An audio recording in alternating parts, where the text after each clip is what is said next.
మంది మహానుభావులు, మేధావులు, భద్రత ఉన్న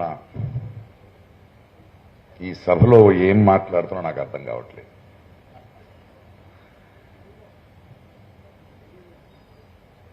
ఎందుకు పిలిచారో ఆలోచించా. ఇన్ఫాక్ట్ ఆయనకు కూడా ఫోన్ వచ్చిందంట ఎక్కడి నుంచి. నేను ఎక్కడికి వెళ్ళినా కొందరికి ఉంటుంది కదా, జయశంకర్ గారికి ప్రకాష్ రాజ్కి ఏం సంబంధం, ఆయన ఎందుకు పిలుస్తున్నారన్నారంట. అలా అడిగిన వాళ్ళకి జయశంకర్ గారు కూడా అర్థం కాలేదు, నేను కూడా అర్థం కాలేదు. భావజాలం ఒకటే, అంతే కదా, ఇంకేముంది. ఈరోజు కొందరు మాట్లాడుతూ జయశంకర్ గారు ఉండుంటే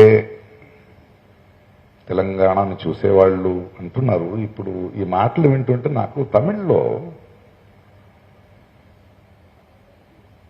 పుదుమై పిత్తన్ అని ఒక కవి రాసిన మాటలు నేను గుర్తొచ్చింది నాకు. ఒక గుడి ముందు వెలుగుతున్న దీపాన్ని జనాలు దండం పెడుతూ నమస్కరిస్తుంటే పుదుమై పిత్తన్ ఒక అగ్గిపుల్లకి నమస్కారం చేశాడంట.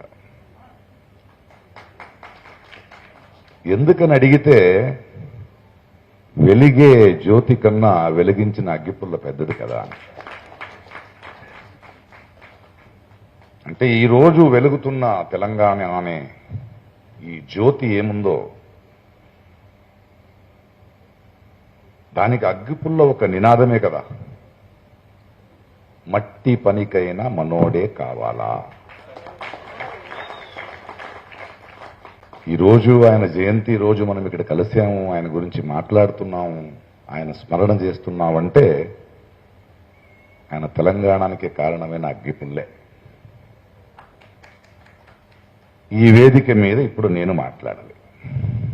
సరే, సరదాగా జయశంకర్ గారి గురించి మాట్లాడదామంటే ఆయనతో ఉన్నవాళ్ళు, ప్రయాణం చేసిన వాళ్ళు మాట్లాడేశారు, లేదా గూగుల్ సెర్చ్ చేయాలి. అలా కాకుండా నాకు ఒక సబ్జెక్ట్ ఇచ్చారు. భయం వేసింది సబ్జెక్ట్ చూసిన. ఏంటది? వైషమ్యాల సుడిలో వైవిధ్య భారతం. ఎక్కడో కర్ణాటక నుంచి వచ్చాను సార్, తెలుగులో ఇలాంటి టైటిల్ ఇస్తే ఏం చేయాలి నేను? నాకేదో పెద్ద బ్రేకింగ్ న్యూస్ లా వినపడింది అది. అలాగే ఉంది చూడండి, ఇవాళ టీవీలో వస్తాయి కదా, వైషమ్యాల సుడిలో వైవిధ్య భారతం, లేటెస్ట్ న్యూస్. కానీ ఆలోచిస్తే ఇది లేటెస్ట్ న్యూస్ కాదు. ఇది వైషమ్యాల సుడిలో భారతం వైవిధ్యత అనేది లేటెస్ట్ న్యూస్ కాదు, చాలా పాత న్యూస్. మనం పేపర్ తీస్తే చూస్తాం కదా, వరద వచ్చి హైదరాబాద్ చెరువులా అయిపోయింది. లేటెస్ట్ న్యూసే, కానీ పాత న్యూసే. 2 సంవత్సరాలు కూడా ఇలాగే ఉంది. ఎవడో ఒక రైతు తన పిల్లల్ని చంపి, భార్యని చంపి తను ఆత్మహత్య చేసుకున్నాడు. Latest breaking news, latest news కాదు ఇది. ఎవరో ఇద్దరు వేరే కులపు వాళ్ళు, ఆ జాతి ఈ జాతి లేదు, ప్రేమించుకున్నారు, పెళ్లి చేసుకున్నారు, ఊరోళ్ళందరూ వెళ్ళి ఆడిని చంపేశారు. బ్రేకింగ్ న్యూస్ అంటారు. బ్రేకింగ్ న్యూస్ కాదది. విన్నాం, 2 సంవత్సరాల ముందు విన్నాం, 10 సంవత్సరాల ముందు విన్నాం, మా నాన్న విన్నాడు, మా తాత విన్నాడు. ఆ దృశ్యాలు అప్పుడు కూడా చూశారు. ఇప్పుడు టీవీలో చూస్తున్నాం కదా, అది అప్పుడు చూశారు. అలాగే ఇది కూడా వైషమ్య సుడిలో వైవిధ్యత భారతం ఉంది కదా, అది బ్రిటిష్ వాళ్ళ నుంచి, వాళ్ళ ముందు నుంచి ఉంది. కానీ ఇంకా మీరు ఇతిహాసం చూస్తే యావత్ ప్రపంచంలో మనిషి మనుకుల వికాసంలో ప్రపంచంలో ఈ ఏమంటాం మనం, ఈ వైవిధ్యత ఉంది కదా, ఇది ఎప్పుడూ ఎవరో ఒకరు దాన్ని వైషమ్య సూడిలో పెడుతూనే ఉన్నారు. They want to do it. ఎందుకు మనిషి తరతరాలుగా in this whole process of evolution లో ఎందుకు ఈ ఈ ఇంత అద్భుతమైన ఒక కాన్సెప్ట్ని వైషమ్యంలో మనం ఆలోచిస్తే అసలు డైవర్సిటీ ఏంటని మనం అర్థం చేసుకోవాలి. వైవిధ్యత ఏంటి, డైవర్స్ ఏంటి? ఇవాళ నన్ను పిలిపించింది కూడా అందుకే అనుకుంటా. ఎందుకంటే ప్రాయశ భారతదేశంలో ఉన్న ఈ వైరుధ్యత ఏముంది, ఈ డైవర్సిటీ ఏముంది, దాన్ని నాకన్నా అనుభవించిన వాళ్ళు ఎవరైనా ఉన్నారంటే నాకు కనపడట్లేదు. ఎక్కడో ఒక సముద్ర తీరం నుంచి వచ్చిన నాన్న,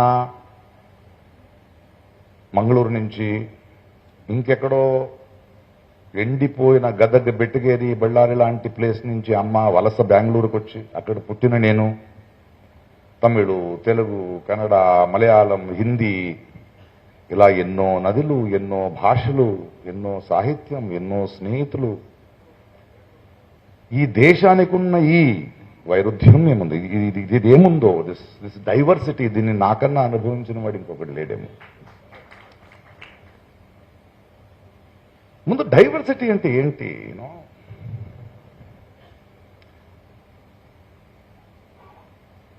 ఈ వైవిధ్యత ఉంది కదా, ఇది ఇక్కడున్న అందరికీ తెలుసు. బట్ నా యంగ్స్టర్స్ కి మనం ఎలాంటి ఒక ఈ విషయం గురించి మాట్లాడేటప్పుడు what is the narrative we have to build అనడానికి మాట్లాడుతున్నా నేను. మనిషి జీవితాన్ని, మనుకుల వికాసాన్ని సుసంపన్నం చేసే ఇంధన వైవిధ్యత. Diversity is a fuel which enriches human life and the evolution of man. Simple గా మనం ప్రకృతిలో తెలిసిపోద్ది వైవిధ్యత ఇంపార్టెన్స్ ఏంటి. ఒక అరణ్యం చూడండి, ఎందుకంటే మనం ఈ మధ్యలో ఆ సెన్సిటివిటీని మర్చిపోయాం. ఒక అరణ్యం చూస్తే ఒక మహావృక్షం, తర్వాత ఒక చిన్న చెట్టు, ఇంకా చిన్న చెట్టు, పాకే చెట్టు, భూమి లోపల పెరిగే చెట్టు, ఇన్ని రకాలు. మనిషి వెళ్ళి అక్కడ సుసంపన్నంగా ఉంటుంది. ఒక సూర్యుడి ప్రఖరతని భరించగలిగే మహా చెట్టు ఉంటే, మహావృక్షం ఉంటే, ఆ ప్రఖరతని తక్కువ భరించేది దాని నీడలో ఉంటుంది. ఇంకా తక్కువ దాని నీడలో ఉంటుంది. ఇవన్నీ కలిసి ఉంటాయి. ద హ్యూమన్స్, జీవరాశులు. That is the richness of diversity. సరే, మనిషి ఎక్కడ అర్థంగా చేసుకోవట్లేదు. ఇప్పుడు మనిషికి ఇది ఎలా హెల్ప్ అయింది, సుసంపన్నం చేస్తున్నాడా? మనం simple just go back to history and see. మనకు ఒక సిల్క్ రూట్ ఉంది, వ్యాపారం చేసేవాళ్ళు. మన హిస్టరీ చదివితే యంగ్స్టర్స్ ఎస్పెషల్లీ ఒక 15 దేశాలు, ఖండాలు వ్యాపారం. అది పర్వత శ్రేణులు ఉండొచ్చు, డెజర్ట్స్ ఉండొచ్చు, బై ద సీ. ఆ జర్నీలో వేరే వేరే భాష, వేరే వేరే మనుషులు, వేరే వేరే థింగ్స్. ఈ జర్నీలో పెరిగిన ఈ వికాసం ఉంది కదా, వి shared knowledge, we shared our food.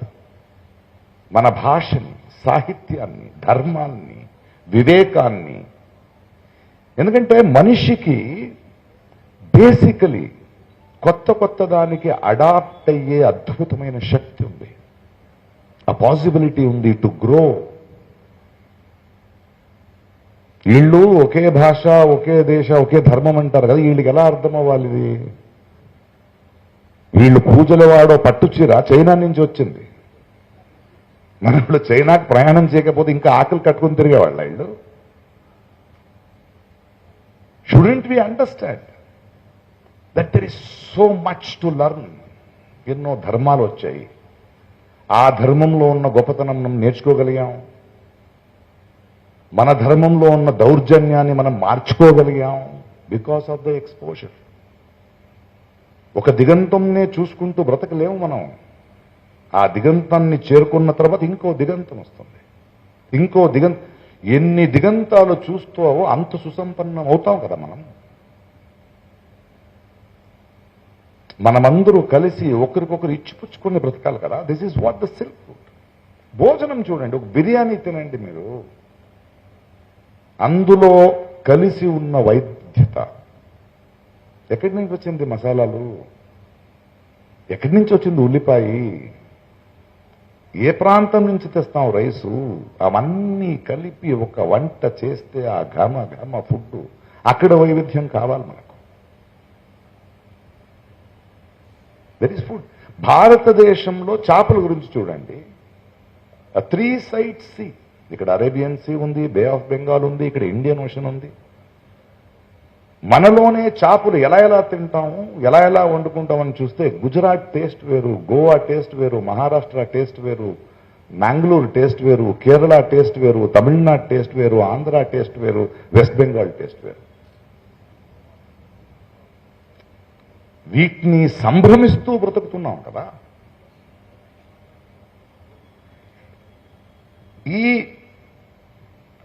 ఇలా అద్భుతమైన సంభ్రమమైన, ఇలా మన వికాసాన్ని, మన మనుకులాన్ని సంపన్న గుణించే దీన్ని ఎందుకు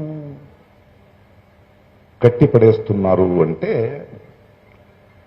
ఈ దొంగలున్నారు కదా, వాళ్ళ అజెండా ఉంది కదా, వాళ్ళ దేన్ని వాడుకుంటున్నారంటే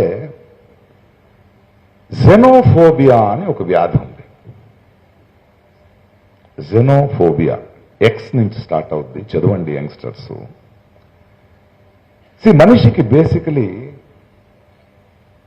మన ఊరు కాదు ఇంకొకటి వస్తే ఒక చిన్న అనుమానం ఉంటుంది కదా, ఒప్పుకో. మనకన్నా ఇంకో భాష మాట్లాడితే, మనకన్నా డిఫరెంట్గా ఏదైనా భోజనం చేస్తుంటే, మనకన్నా డిఫరెంట్గా కలర్ ఉంటే, స్కిన్ కలర్ ఉంటే, బేసికలీ ఒక ఇన్స్టింక్ట్ మనిషికి. అనుమానంగా చూస్తాం, సంశయిస్తాం, కొంచెం భయం ఉంటుంది. ఇంకెవరో దీన్ని వాడుకుంటారు వీళ్ళు. ఇది ఉంది కదా, దీన్ని వాడుకునే ఓల్డ్ ట్రిక్ ఇది. బ్రిటిష్ వాడు చేసింది అదే కదా, డివైడ్ అండ్ రూల్. కలిసి ఉండకూడదు, చదువు ఉండకూడదు. దీనికి కారణం వాడుకుంటారు కదా, ఈ ఇన్స్టింక్ట్కి మనం బ్రెయిన్ వాష్ అవుతాం సామాన్యులు. వాళ్ళ బ్రెయిన్ వాష్ అవ్వడానికి వాళ్ళకి చదువు ఇవ్వకూడదు, ఇన్ఫర్మేషన్ ఇవ్వకూడదు, వాళ్ళ మనోవికాసానికి కావాల్సిన ఏ పని కూడా చేయించకూడదు, అలాగే పెట్టారు వాళ్ళని. ఇది తరతరాలుగా జరుగుతోంది. హిట్లర్ చేసింది అదే.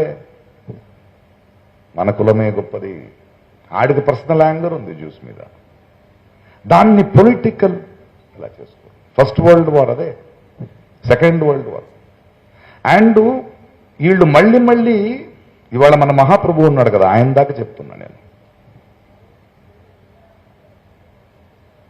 వీళ్ళు మళ్ళీ ఈ జెనోఫోబియాను వాడుతూనే ఉంటారు. మీరు చూడండి, వార్స్, మన హిస్టరీ ఆఫ్ రీసెంట్కి గణేష్ దేవిండి చాలా అద్భుతమైన ఒక ప్రొఫెసర్ ఆయనతో మాట్లాడుతుంటే, ప్రకాష్ చూడు, first world war, second world war, ఆ తర్వాత థర్డ్ వరల్డ్ వార్ లేదు, but cold war, America Russia. ప్రపంచంతో మీరు ఎవరి సైడ్ ఉన్నారో చెప్పాలి, కోల్డ్ వార్ స్టార్ట్ అవుతుంది. అది బోర్ కొట్టిందా, communal war, Christian, Muslim, Hindu, Jain, ఇలా.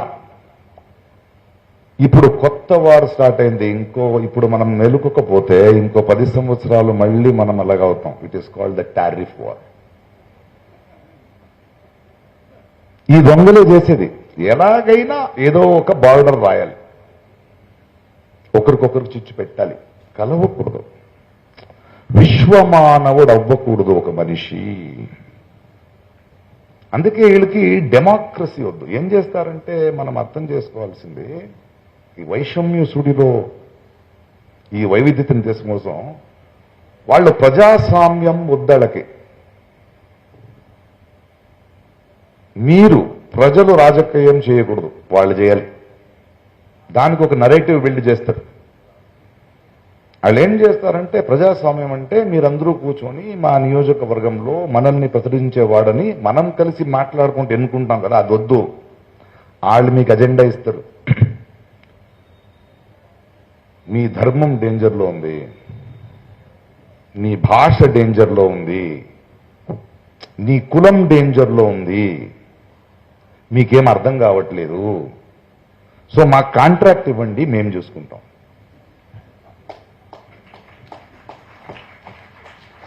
ఎంత సింపుల్ టెక్నిక్ కాదు. అంటే కాంట్రాక్ట్. సో మీరేం ఆలోచించకూడదు ఇంకా. ఎలక్షన్స్ వస్తుంటాయి అంటే మీరు ఏమీ ఆలోచించకూడదు, మీరు ఇదే గురించి ఆలోచించాలి. అది ఇంపార్టెంట్ ఇష్యూ వద్దు. కరప్షన్ జరుగుతుంది, జాబ్స్ లేవు, హాస్పిటల్స్ లేవు, లేదే పాకిస్తాన్ ముస్లిం. మన దేశంలో 15 సంవత్సరాలు అదే కదా, ముస్లిము, పాకిస్తాను, బీఫు, దీనికి ఒక ఆపరేషన్ సింధూరు, పుల్వామా, గుళ్ళు, అయోధ్య. మన దేశంలో స్వతంత్రం కోసం, తెలంగాణ కోసం ఏ ఉద్యమైనా ఉద్యమాని కోసం ఉపవాసం చేసిన వాడిని మనం చూసాం. ఒక గుడి ఓపెనింగ్కి 11 రోజులు ఉపవాసం చేసిన వాడిని చూసారా మీరు? ఆ నిరసన కూడా ఎలా చేశారు? సో దిస్ ఈస్ వేర్ ఈ టెండర్ తీసుకున్న వాళ్ళు ఉన్నారు కదా, ఇది చాలా కష్టం. ప్లస్ ఈ పని ఎంత ఈజీ కాదు. ఈ వైషమ్యం ముందు ఉన్నదే హేట్రెడ్ ఉంది కదా, దాన్ని మెయింటైన్ చేయడం చాలా కష్టం. దాన్ని మెయింటైన్ చేయాలంటే చాలా ఇన్వెస్ట్. అందుకే ఒక వాట్సాప్ యూనివర్సిటీ ఏదో క్రియేట్ చేయాలి. అది వచ్చారు, వీడు వచ్చారు అంటే దాన్ని ఫీడ్ చేస్తూ ఉండాలి, జనాన్ని మాయ చేస్తూ ఉండాలి. ఎకనామిక్స్ గురించి అన్ని దానికి తీయండి, కాశ్మీర్ ప్రైజ్ తీయండి, కేరళ ప్రైజ్ తీయండి, అది తీయండి, ఇది తీయండి. This is where we have to educate the people. ఎవరైనా ఎక్కువ మాట్లాడా పొలిటికల్ ప్రెసిడెంట్. మీరు ప్రకాష్ రాజు గారు ఎక్కువ మాట్లాడుతారు, అది ఏం చేయాలి? ఇప్పుడు యాంటీ హిందూ అది ఎందుకు పడిపోతుంది? నేను హిందూ టెర్రరిజం గురించి మాట్లాడలేదు, హిందూ భయోత్పాదన గురించి మాట్లాడలేదు, సంఘీ భయోత్పాదన గురించి మాట్లాడలేదు. నేను ముస్లిం భయోత్పాదన గురించి మాట్లాడాను, అల్ఖైదా భయోత్పాదన గురించి మాట్లాడాను. కానీ అది జనాలకి వెళ్ళిపోతే ప్రాబ్లం అయిపోతుంది కదా. ఇది యాంటీ హిందూ, అంకల్ హిందూ, ఇదే ఎలా అంటే వాళ్ళకి ఏంటంటే వాళ్ళకి బుర్ర జల్లడానికి 20 సెకండ్లు చాలు, కడుక్కోవడానికి నాకు 2 రోజులు అవుతాయి కదా. కానీ జయశంకర్ లాంటి వాళ్ళ స్ఫూర్తితో 100 సంవత్సరాలు కూడా నేను కడుక్కుంటుంటా. ఆ ఓపిక నాకుంది కదా, ఎందుకంటే నాకు తెలుసు మీ గురించి. నా భయమే మీ బలం. భయపడడం ఏం చేస్తారు అంతే కదా. ఇక్కడ ఆ పెద్ద గురించో ఇక్కడ ఉన్న వాళ్ళ గురించి వింటుందంటే ఈ రోజు ఇక్కడ ఈ తెలంగాణ గడ్డి మీద మనం మాట్లాడుకుంటున్నామంటే వాళ్ళు ఎన్ని త్యాగలు, ఎన్ని కష్టాలు, ఎన్ని నొప్పులు భరించారో అందులో ఇంత భరించలేమో అదే కదా. కానీ దీని నుంచి ఎలా మనం బయట? నాకు కొంచెం ఒక 2 లేట్ అవుతుంది. నాకు కొన్ని అద్భుతమైన మిత్రులు ఉన్నారు. ఈ ప్రకృతినే నేర్పుతున్నారు. మనం ఫస్ట్ అర్థం చేసుకోవాల్సింది ఈ వైవిధ్యతని. How do we sensitively understand, సూక్ష్మంగా ఎలా అర్థం చేసుకోవాలి. చూడండి, నాకు కొంచెం మంచి ఫ్రెండ్స్ ఉన్నారు, సైంటిస్టులు. మొన్న వర్షం లేకుందని ఉడిపి సైడు ఇంత పెద్ద వర్షం ఉంది, 20 సంవత్సరాలు రావాలంట. వర్షం చూడాలని 2 రోజులు వెళ్ళాం, నలుగురు బండేసుకుని. ఇంత వర్షం వస్తుందంట ఊరు చెప్తున్నారు, నదులు ఉన్నాయి. వెళ్తుంటే తుంగభద్ర నది,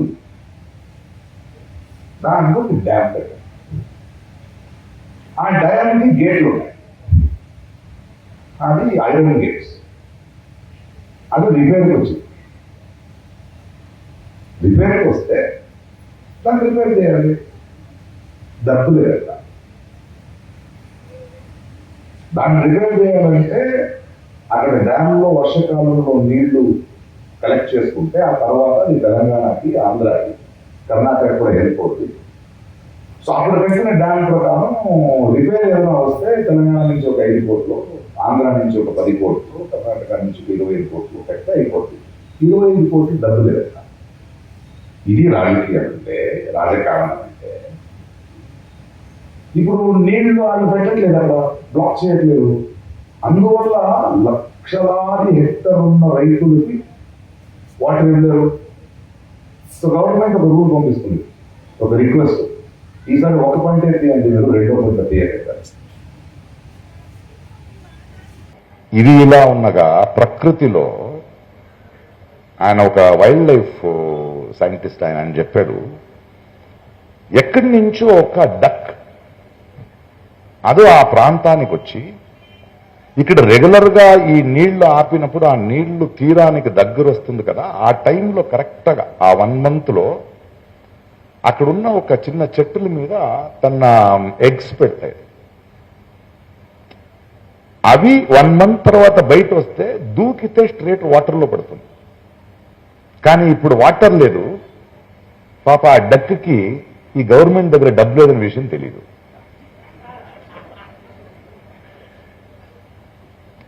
అంటే వైవిధ్యతను అర్థం చేసుకుంటే రైతు గురించి, మనం ఎన్నుకునే నాయకుల గురించి, వాళ్ళు ఎందుకు హామీలు ఇచ్చి గవర్నమెంట్లో డబ్బు లేని పరిస్థితి ఎందుకు వచ్చా దాని గురించి, పక్షుల గురించి, రైతుల గురించి కూడా అర్థం చేసుకుంటాం మనకి ఆ సెన్సిటివిటీ ఉంటే. మొన్న మళ్ళీ ఆ బండిపూర్లో నైట్ ట్రాఫిక్ కావాలన్నారు, దాని గురించి డిస్కస్ చేస్తున్నాం. వర్షం కదా, ఒక 5 నిమిషాలు ఆగింది, ఒక చెరువు పక్కన కూర్చున్నాం, అక్కడ ఒక కప్ప క్వాక్ క్వాక్ అనింది. నేను అది ఏంటది అలా ఏమంటుంది అరుస్తుంది అని వీళ్ళని అడిగా. ప్రకాష్ నీకు వినిపిస్తుంది, ఇది వినపడిన వాళ్ళకి నేను ఎలా చెప్పాలి అంటే, అది ఈ టైంలో తన గర్ల్ ఫ్రెండ్ని పిలుస్తోంది. మీరు ఆ మధ్యలో రోడేసి వా వా వా వెళ్తే 2 కప్పలు మాట్లాడడానికి అడ్డుగా ఉన్నారా మనుషులు. ప్రకృతి గురించి, ఈ వైవిధ్యాన్ని కాపాడుకోవాలి గురించి మనకి ఇలాంటి సూక్ష్మత లేకపోతే ఎలా అని. సో ఈ వైషమ్యాన్ని కానీ, ఈ పాలిటిక్స్ కానీ, ఇవన్నిటినీ మనం అర్థం చేసుకోవాలంటే మనం ఫస్ట్ సెన్సిటివ్ అవ్వాలి. మనకి ఎడ్యుకేషన్ కావాలి, వచ్చే తరాలకి, యంగ్స్టర్స్కి, మా పిల్లలకి. Why is diversity important? ఎందుకంటే వీళ్ళు యూనిటీ ఇన్ డైవర్సిటీ అంటే మనం అంటున్నాం, వాళ్ళు యూనిఫార్మిటీ ఇన్ డైవర్సిటీ అనుకున్నారు. ఒకే చెడ్డీ వేసేస్తే అందరికీ, ఒకే భాష చెప్పేస్తే అందరికీ యూనిటీ ఇన్ డైవర్సిటీ, యూనిఫార్మిటీ అనుకుంటారు. అది కాదు. ఒక కప్ప గురించి ఎందుకు ఆలోచించాలంటే, ఈ యావత్ ప్రపంచం వికాసంలో, మనోవికాసంలో, ఈ నేచర్లో ఓ కప్ప బ్రతకడం ఎంత ప్రాముఖ్యత ఉందో అంతే ప్రాముఖ్యత మనిషికి కూడా ఉంది. All of us are equal. Minority majority అనేది లేదు, కానీ వీళ్ళకి మెజారిటీ ఉంది. వాళ్ళకి అర్థం కానిది ఏంటంటే, మెజారిటీనే నిజమైతే ఈ దేశంలో నేషనల్ బర్డ్ కాకి అవ్వాలి, నెమిలి కాదు. నేషనల్ ఎనిమల్ ఆవు అవ్వాలి, టైగర్ కాదు. ఎందుకు నెమిలి? అందులో ఉన్న వైశిష్ట్యం. మన ప్రజాస్వామ్యం కూడా ఏం చెప్తుంది? మైనారిటీ అని ఒకటి ఉంటే మైనారిటీని కాపాడేది మెజారిటీ కర్తవ్యం. మెజారిటీ వాళ్ళ కర్తవ్యం. It is their duty. That is when we will hold on to this వైవిధ్యత. దేంతో 2 పంచతంత్ర కథలు చెప్పి నా మాటను ఫినిష్ చేస్తా. ఇప్పుడు మనం అర్థం చేసుకోవాల్సింది, ఈ దొంగలు, అజెండా ఉన్న దొంగలు, బయట నుంచి వచ్చేవాళ్ళు. రెండోది, మనల్ని అమ్మే దొంగలు మనలో ఉంటారు. మొదటి కథ ఏంటంటే, ఈ పాము ఉంది కదా, మన మహాప్రభులా కొంచెం ముసలోడు అయ్యింది, అది వేటాడలేదు, ఇట్ కాంట్ హంట్. సో అదేం చేస్తుందంటే, ఈ కప్పలున్న సామ్రాజ్యం ఉంటుంది కదా, మనం ప్రజలున్న, అక్కడ తెచ్చి పడుకుంటుంది, ఏం చేయదు అది. ఎందుకురా అంటే, లేదు నేను వెజిటేరియన్ అయిపోయాను అంటే. మనోడు చెప్పాడు కదా, నాకు ఫ్యామిలీ లేదు, అన్ని వదిలేసి వచ్చేసాను. అలా నేను ఉండి దేవుడు నాకు ఏదో దేవుడే నన్ను సృష్టించాడు అని క్రియేట్ చేసేస్తే హ్యాపీ.